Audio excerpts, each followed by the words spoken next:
Hey Jags, we're back in the jungle for the final game of the regular season. As Madison Central Jaguars prepare to face against the Oxford Chargers. This game is a crucial one for the Jags, as it's not only senior night, but it's a match between two of the top 3 teams in the whole league.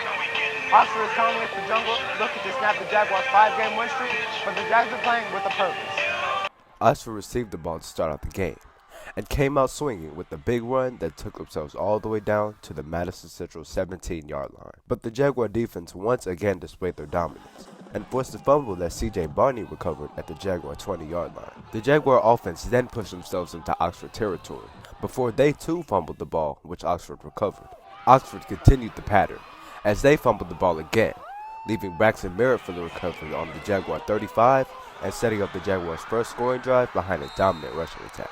The Jaguar defense was playing no games, as they only allowed one single touchdown that came late in the third quarter, and making sure that the offense had good field position to start out most of their drives. The next Jaguar offensive drive flashed their passing capabilities, as Vic Sutton found Isaiah Spitzer for a 32-yard touchdown pass. The next Jaguars drive put them up 21-0, behind a rushing touchdown number 2 for Robert Dumas.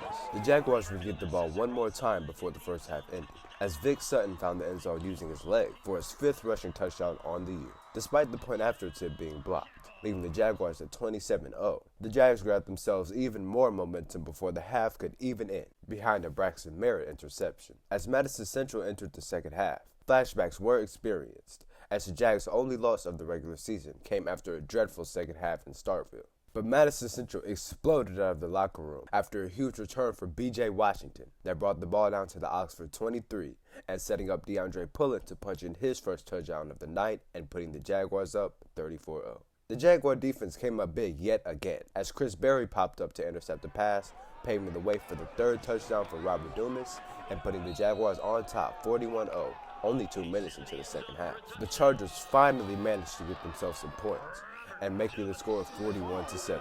The Jaguars' next drive would end the scoring for the night, with Robert Dumas reaching the end zone and allowing Madison Central to cruise to a 48-7 victory. Offensively, the Jaguars were locked in all week during the short week of practice to prepare themselves for the tricky Chargers team.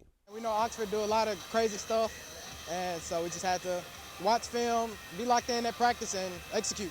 Defensively, the focus was on what we could control to keep from being thrown off by that shifty Oxford offense.